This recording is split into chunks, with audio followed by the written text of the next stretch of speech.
हमारे साथ आम आदमी पार्टी के पार्षद राकेश कुमार हैं और ये दलित कम्युनिटी से हैं और यही वो पार्षद हैं जिन पर बीजेपी के पार्षदों ने रामलीला मैदान में हमला किया था। हम बात करेंगे कि आखिर पूरा मामला क्या है और क्यों इन पर हमला किया गया। राकेश जी, उस दिन क्या हुआ था? देखिए, दिल्ली के तीनों निगमों ने एक संयुक्त सत्र जो है रामलीला मैदान में बुलाया था।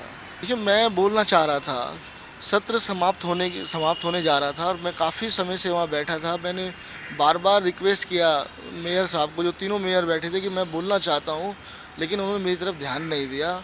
मैं बहुत कोशिश किया मैंने उनको बताने की, भाई हमारा सत्र ये समाप्ति की ओर जा रहा है, मुझे मुझे बोलना है। मैं आम आदमी पार्टी से पार्षद हूँ, मैं दलित पार्षद हूँ। मैंने कई बार इशारा किया और टोपी लगा के मैंने इशारा किया कि आम आदमी पार्टी के किसी पार्षद को तो बुलवाइए।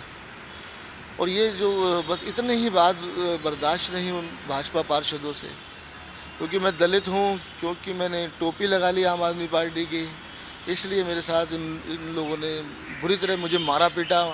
मुझे जान से मारने की धमकी दी गई, मुझे जाति सूचक गालियाँ दी गई। जितना भी मेंटल मेरे को टॉर्चर कर सकते थे उन्होंने किया।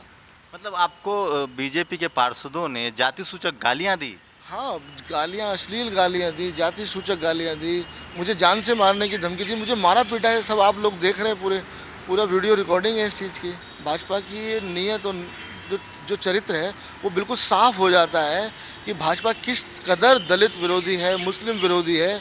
ये पार्षद जो चुनकर आए हैं, उन्होंने राजनीतिक मान मर्यादाओं की धज्जियाँ उड़ाते हुए मेरे को जान से मारने की कोशिश की चारों तरफ। मतलब क्या आप कहना चाह रहे हैं राकेश जी कि आपको कहा जा रहा था कि चूंकि आप पार्षद हो आम आदमी पार्टी के हैं और उसके बाद दलित हैं, तो आपके साथ हम बदसलूकी करेंगे? आप सामने देखिए, सब ऐसा ऐसा ही किया उन लोगों ने।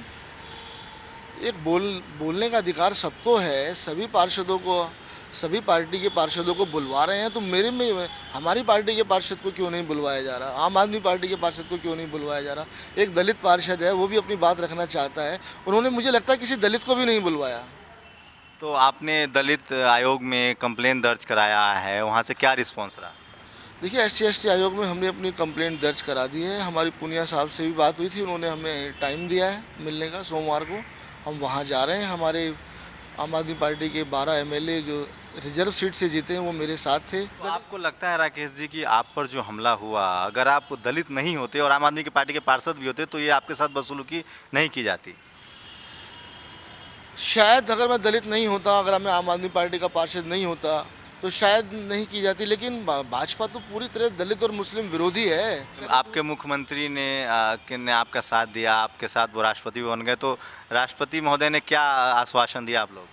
नहीं, माननीय राष्ट्रपति जी ने हमें पूरा आश्वासन दिया है कि जो आपकी जो कंप्लेंट है उस पर हम पूरी कार्रवाई कराएंगे। हम देखते हैं क्या मैटर है इसके अंदर, एग्जामिन करा के उस पर जो भी कार्रवाई होगी वो होगी। उन्होंने पूरा आश्वासन दिया है हमारे को, हमारा पूरा उन्होंने मेमोरेंडम पढ़ा और केजरीवाल जी से भी बात की, हमसे भी बात की उन्होंने, और हमें पूरा आश्वासन दिया है कि वो हमारी कंप्लेंट को, लेकिन अभी तक FIR दर्ज नहीं हुई है। अभी जो सबसे बड़ी चिंता का और दुख का विषय है वो ये है कि अभी तक कंप्लेंट दर्ज, FIR दर्ज नहीं हुई है। तो आप पुलिस थाने गए थे इस हमले के लिए, FIR दर्ज कराने के लिए? मैं पुलिस थाने, कमला मार्केट थाने गया था। मेरे साथ हमारे पार्टी के नेता आशुतोष जी थे, मेरे साथ दिलीप पांडे जी थे।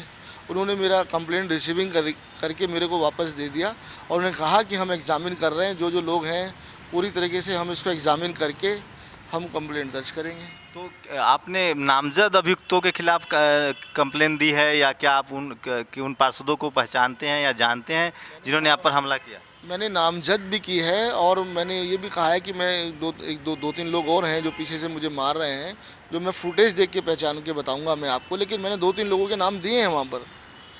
तो आपके चीफ मिनिस्टर आपकी पार्टी के हैं, तो उन्होंने कोई पहल की? आपका केस तक दर्ज नहीं हुआ? ये तो मतलब बहुत गंभीर मामला है। देखिए, मेरी जानकारी में अभी तक यही है, पार्टी के हमारे सारे लोग, देखिए ये तो पुलिस का काम है ना, पुलिस कोई दिल्ली सरकार के अंडर में तो नहीं है। हमने अपनी कंप्लेंट दर्ज कराई है और हमने नाम भी बताए हैं, दो तीन लोगों के नाम भी बताए हैं कि एक नीरज गुप्ता जो सेंट्रल जोन का चेयरमैन है, उसने मुझे बहुत बुरी तरह मारा पीटा। एक परमेश चौहान है, उसने मेरी बार बार टोपी उतार के उन्होंने उकसाया उस पूरे मामले को। मतलब पार्षदों की मीटिंग थी और उसमें बीजेपी के कार्यकर्ता भी मतलब मौजूद थे जिन्होंने आप पर हमला किया? देखिए, फुटेज के अंदर है, मनोहर लाल यादव एक पदाधिकारी है भाजपा के किसी संगठन का।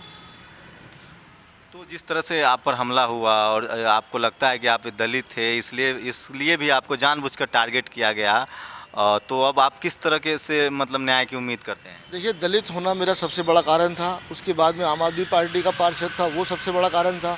उसके बाद मैंने आम आदमी पार्टी की टोपी लगाई, जिस पे कोई पार्टी का सिंबल या पार्टी का नाम भी नहीं है, लेकिन मेरे टोपी लगाने से ही, वो एक स्वराज की टोपी थी, उस टोपी को लगाने, एक टोपी लगाना वो बड़ा कारण था। तीनों कारण मुख्य हैं। दलित होना मेरे लिए दुर्भाग्य हो गया कि मैं दलित समाज में पैदा हुआ हूँ। उसके बाद मैं आम आदमी पार्टी का पार्षद हूँ, ये और उस पर दुखदाई है।